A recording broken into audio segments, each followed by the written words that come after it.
You've already met her because we've just been hanging out all morning, but officially, this is Ember Swift. Hello. I don't even remember when it was that we first met. It was probably sharing drummers back in the early 2000s. Maybe. Mr. Bowman, Adam Bowman. Yeah. And he invited me out to your shows. He said, you gotta see Ember Swift. And you were doing a trio. All of that is possible. It's all possible. It's in the way distant past, but you were doing this power trio. It was you, Adam, and Lindell. That's right. If I'm saying her name right, it's Lindell. Lindell.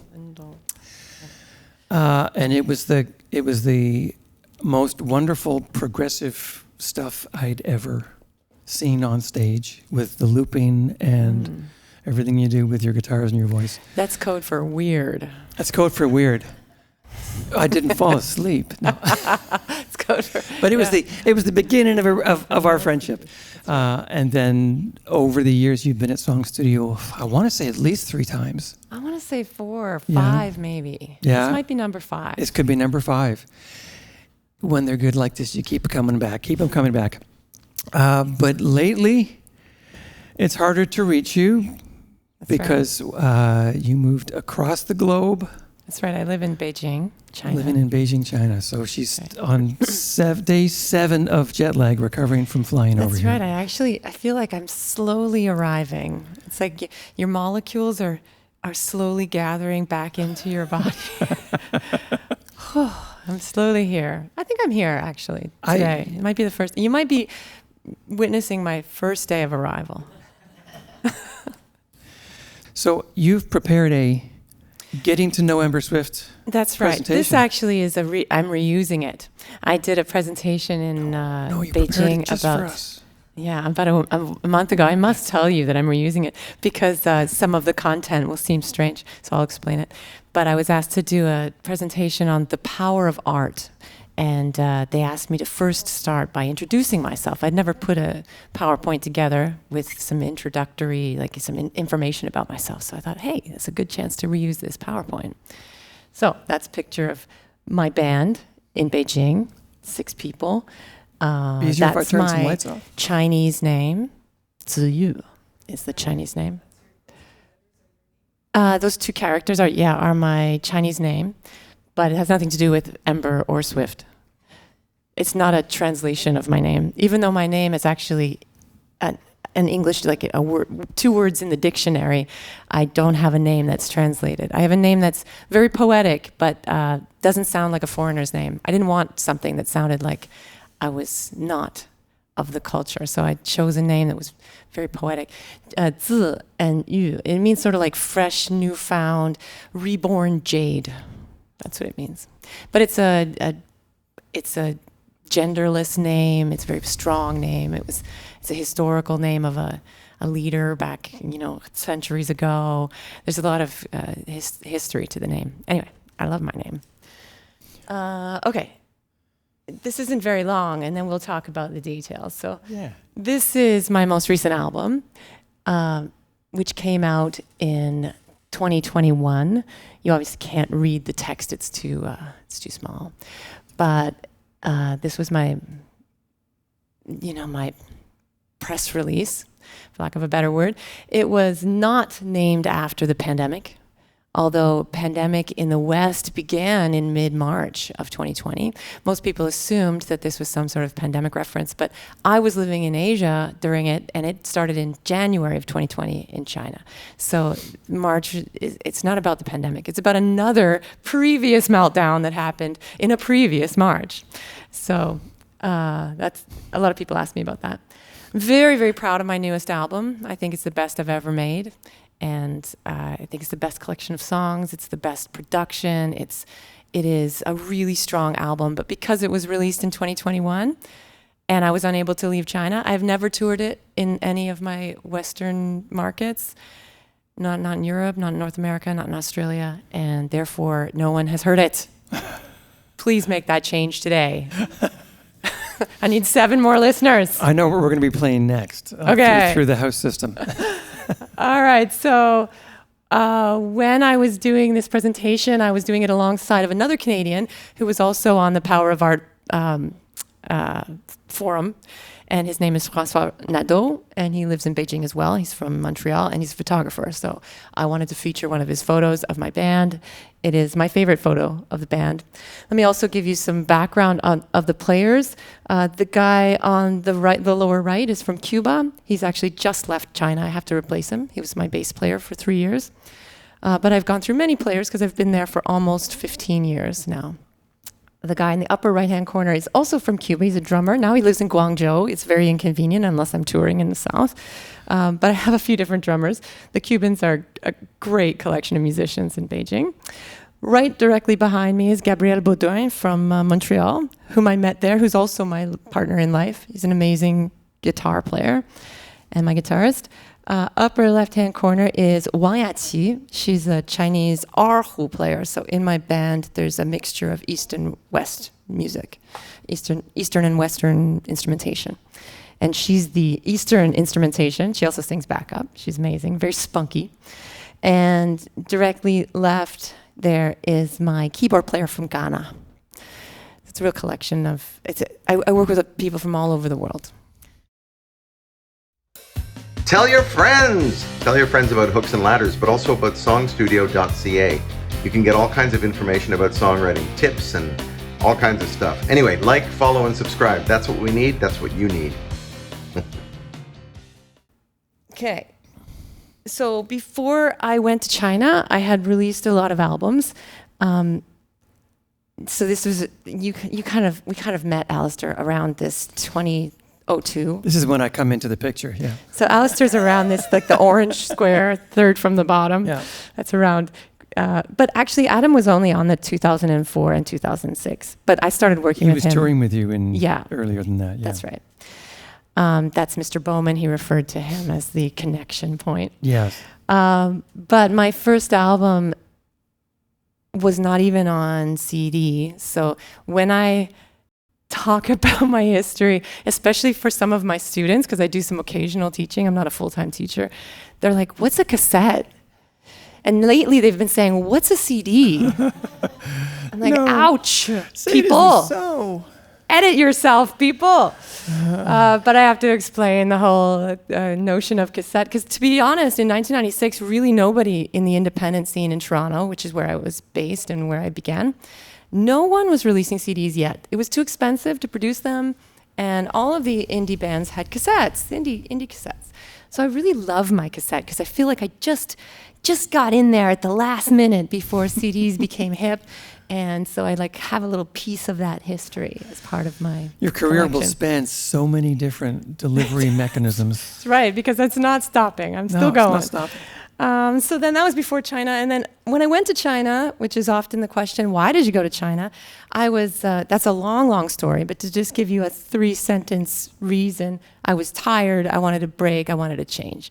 I wanted to escape. Oop, that's 4 sentences. I didn't know if I would continue doing music, to be honest. I thought maybe I should do something else. Maybe I was burnt out. But now there's an after China paper. But China was not a dart on the dartboard decision. No, China. That had been with you for years. It had been. And when I went to China, so as you can see, I've released a lot of albums since I've been in China, but nowhere near the number I had released prior. And the reason for that is that I also had children in this story. And, that delays everything. Those damn kids get in the way of everything.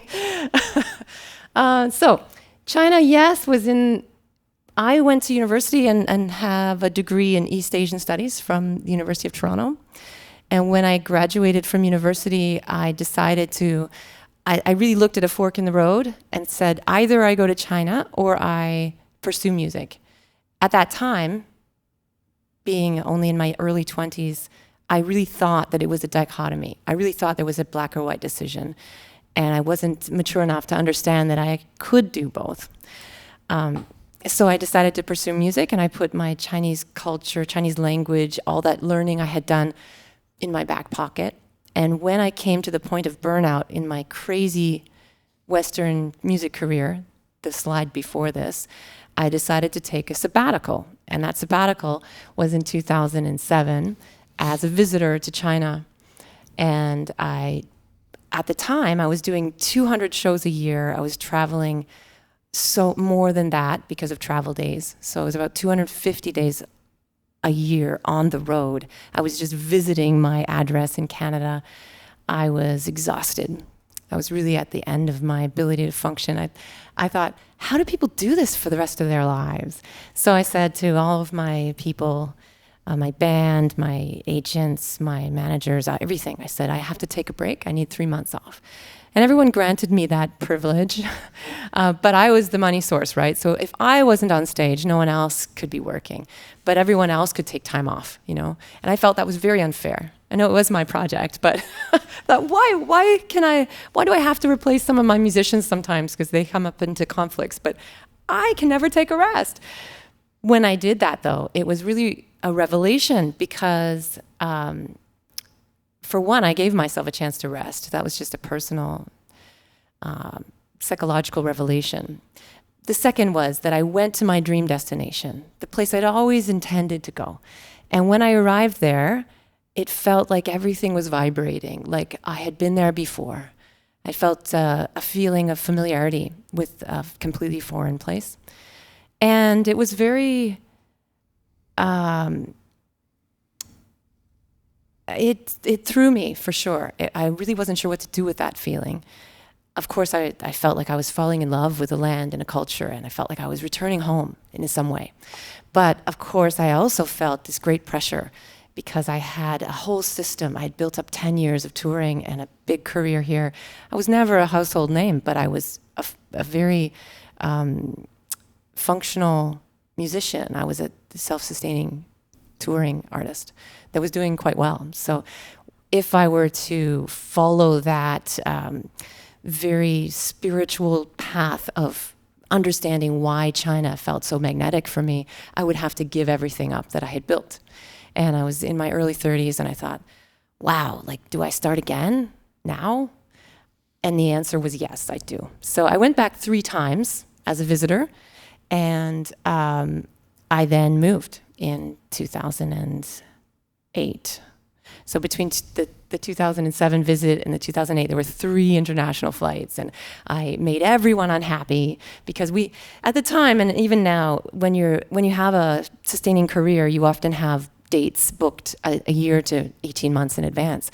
So I had all of that in place, and yet I was trying to carve out time to get back to this feeling.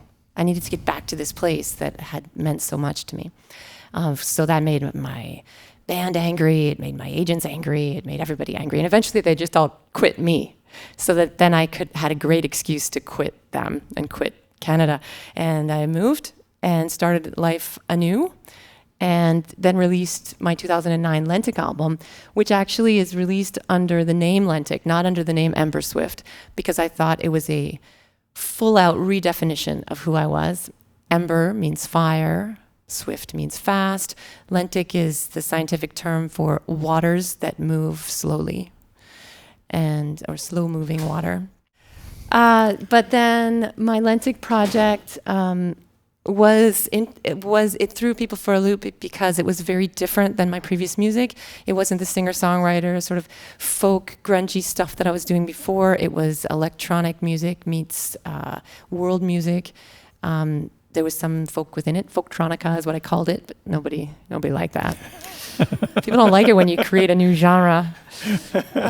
Anyway, I love that album. It's one of my favorite albums in my entire collection because it's one of the bravest albums. It represents a bravery in my life, a courage in my life that I really hold dear, really precious to me. Then I released my 2011 dual language album. There's 2 pictures of it, but it came out at the same time. It was a great project in terms of my pursuit of being able to communicate with my new audience, trying to have music in the language of the land, but also to translate the music. And translation is a wonderful art in and of itself, but then you put it inside the context of phrasing and rhyme and meter and rhythm within lyrics of a song, and it's a whole other dimension, and I loved that challenge. I do things in life that are difficult, and I get pleasure from it. So that was a big challenge, releasing this dual language thing. On each album, there were a few songs that never could be perfectly translated, so they were just released in one language or just released in the other. But 80% of each album has dual versions. Then, as you can see, there's a big gap. In 2017, I released my first album after my first child was born, which is a mixture of songs that are for adults, for children, and for adults with children. It was the collection. And then a few more years went by before my mid-March Meltdown album came out. So I'm moving slower these days, but I will continue. I still have a whole new body of work. But these days, who releases an album? I will just release singles, I think, as I go forward, because that's the way it happens. That's what's hip. It seems to be the way it happens.